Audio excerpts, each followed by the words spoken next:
Alright boys, we are back with another V Rising build video. This time we are talking about the Reaper, everyone's favorite scythe slash great axe combo that's super fun and very meta. And we're going to talk about what to use with it, how to use it the best, and what my overall thoughts are on it. Now, if you watched my Mace build, you probably know that I like running the Mace and Reaper combo. If you watched it, I talked about the main reason is that I'm not the biggest fan of the Mace's E ability, which is this.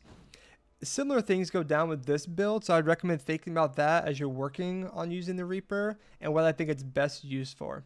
So we're going to go ahead and start with the basics. This is what the auto attack looks like. Another 3/ combo, nice little arc, though the range is not that far as you can tell, so keep that in mind when fighting. Following up, we have the Q, Tendon Swing. Swing your Reaper, dealing 125% physical damage to nearby enemies, knocking them back and inflicting a 2-second fading snare. So this is what it looks like. You just spin it around you and then knocks back and snares them for 2 seconds. That fades over time. The second ability is Howling Reaper. Throw a Howling Reaper that spins in place, dealing 20% physical damage every 0.25 seconds for 2.5 seconds. The initial projectile hit slows enemies for 1.5 seconds. This is a really strong ability that you can throw out, that when you throw it, it will set up your ability combos. And before I get more into that, let me show it to you. That's what it looks like. It spins there for 2.5 seconds, then disappears. So the reason why I like running a second ability or a second weapon instead of using Tendon Swing is while you can use it situationally in like 1vx numbers, when like you have multiple enemies around you can like spin around. Overall in PvP, I find myself not using it, so I thought it would be better to run another ability instead. I think the best ones to run, I like the Mace one just because of the combo that I like running, where I can throw that, spin, and like land in it, or things like that. But what do you use the Reaper for?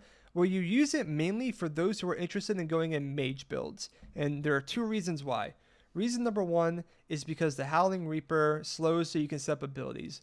Reason number two is because of the General's Reaper. You get the General's Reaper by killing Undead Commander, either here in the Church of the Damned or here in the Haunted Iron Mine. Now I'm going to pop it up on screen here so you can see what it is, as I don't have it on me right now because I'm a poor planner. But it really helps benefit magical uses, and while it drops the gear score, the damage it actually gives is really good in PvP, and gear score doesn't really matter that much in PvP. It's just the stats that the gear gives, so it's worth losing a bit of that attack power. Like right now, this gives 27.9 physical power and whatnot.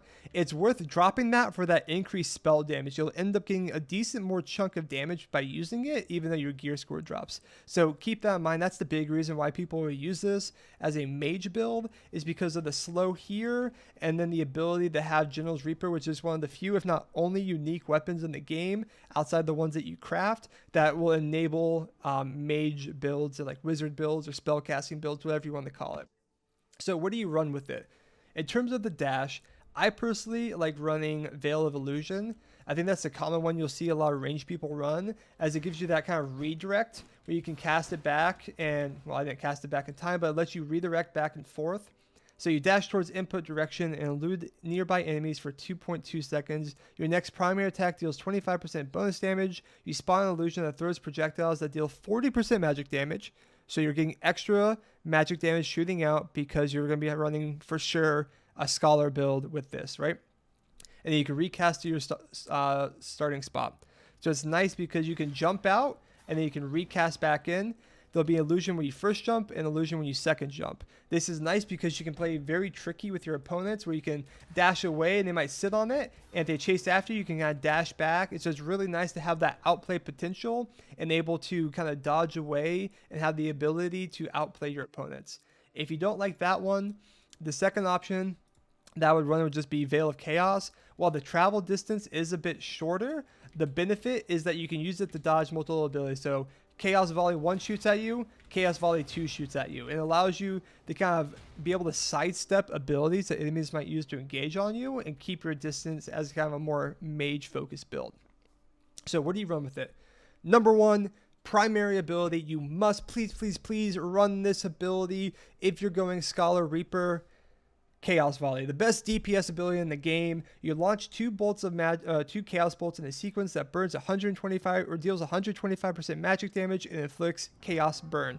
Why do you run this? Because if you have 100% Scholar blood and you have the General's Reaper, if you hit both those Chaos Volleys, anyone who's the same level as you is going to have about half their HP. If you have the Soul Shard, which gives you an extra 10 spell power, which you can see here, I have 50.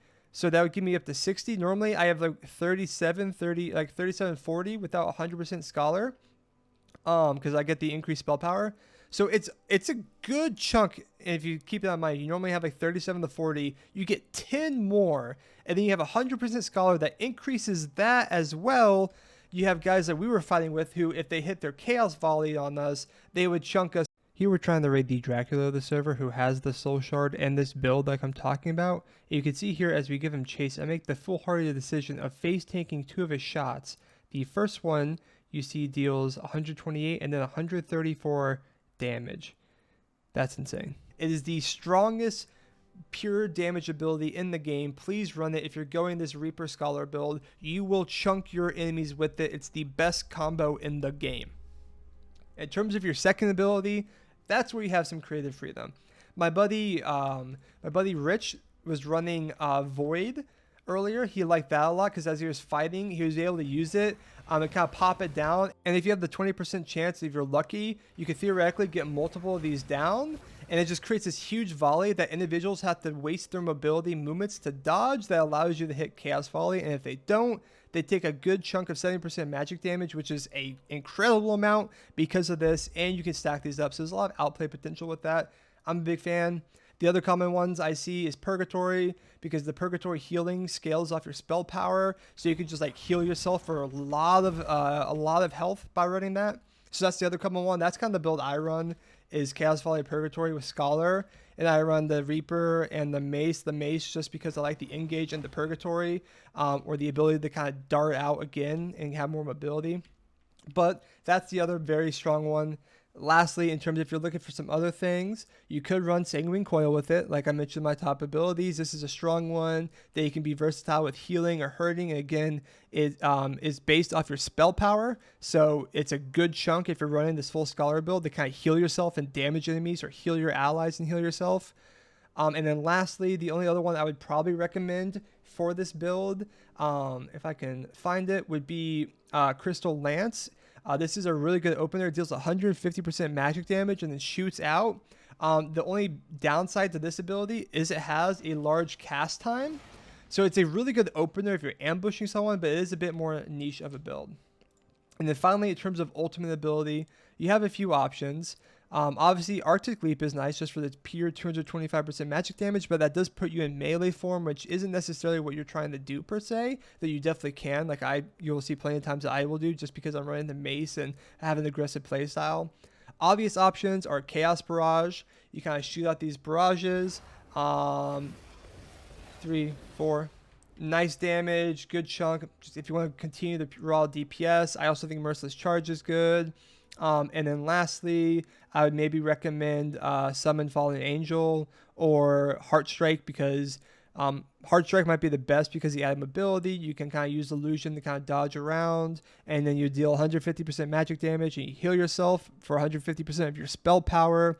And then it deals 150% magic damage to the victim and nearby enemies when it erupts. So obviously that scales very well with this Scholar build. We have so much magic damage and spell power going for you. That's the other option. I know I threw a lot at you, but it really just comes down to playstyle and what you like.